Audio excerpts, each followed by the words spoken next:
Hey, ladies and gentlemen, this is Carmine Sabia for Explain America, and I've often wondered how a defense attorney can defend somebody that they're relatively certain is guilty of a heinous crime. I still wonder that after this interview. Before we get started, please make sure you like, comment, share, and subscribe. Those little things really help us out, and they help our channel continue to grow. And if you're not watching us on YouTube, please check that address in the lower right-hand corner. It's youtube.com/@explainamerica and hit subscribe absolutely free. It really helps us out. So here's the deal. We can't say for sure if Luigi, I believe it's Mangialeone, is guilty or innocent of these crimes, right? Innocent until proven guilty in the United States, and we just don't know. The evidence is overwhelming that we've been told about, and I absolutely have my opinion. I think he's guilty. That's my opinion. And I don't care what you think of the insurance industry or CEOs or billionaires or anything. You don't have the right to take someone else's life for your perceived grievances. You just don't. It doesn't work that way. I mean, it's just evil. I don't care what you think your reasons are. It's absolutely evil. And to watch this attorney sit here and try and dance a dance about the Constitution with CNN host Caitlin Collins as she's nailing him to the wall on these questions, it was really ridiculous to watch this dance. And I think she did a remarkable job of holding his feet to the fire here. Now, I want you guys to watch this video and let me know what you think in the comments. We're inside that courtroom, of course, and we learned about what happened in there. You're fighting extradition for him to New York. Why are you fighting that? It seems like it's inevitable that he will be sent to New York.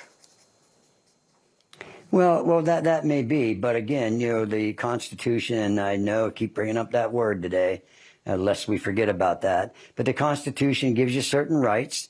We need to make informed decision, and the law permits and the Constitution permits that somebody in Luigi's position has the opportunity to look at evidence, make sure the government follows through a process, and that's what we're doing. So again, I've been in this case probably about 12, 14 hours, maybe whatever, give or take, and I haven't seen a speck of evidence at all. I argued today at the extradition hearing. I still haven't received details about the charges that he's facing in New York. I heard your introduction and looking into that. But so we as lawyers need to make informed decisions, and we need to get our hands and our eyes on some evidence. Yeah, I mean, I'm looking at the charges right here. It's murder, a loaded firearm, 2 counts of that, a forged instrument, and criminal possession of a weapon as well. I mean, those are the charges from New York. I mean, so as you're fighting extradition, you're not actually arguing that the authorities in New York have the wrong guy, are you? Well, I haven't seen any evidence that they have the right guy. I can tell you that much. So I don't know anything about that. There's identification issues that are present, and so I don't. Like I said, this is why I need to look at some things, and they need to convince me. I try to remind people, and it's a shame that we forget about this presumption of innocence that the Constitution gives all Americans, and people don't worry about the Constitution until they're facing charges or accusations against them. Then trust me, Caitlin, the Constitution matters.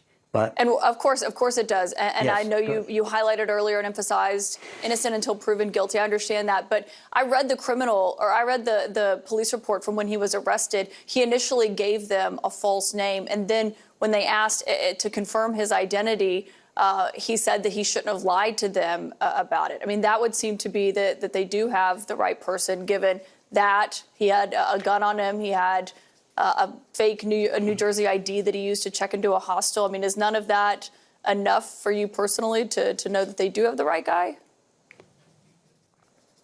Well, first of all, that's a piece of paper. I know you probably can't tell, but I'm 5'6".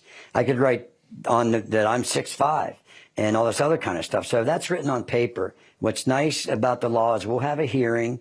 I can cross-examine witnesses and find out, look at reports and find out what they have and what they don't have. So again, that's just written on a criminal complaint. Without getting into the details of that, I don't see any evidence of a forgery. They're going to have to at least prove a prima facie case, which is less than the beyond a reasonable doubt. But I need to see these things. Right now I have one piece of paper. And again, so yes, Mr. ma'am, Dickey, have you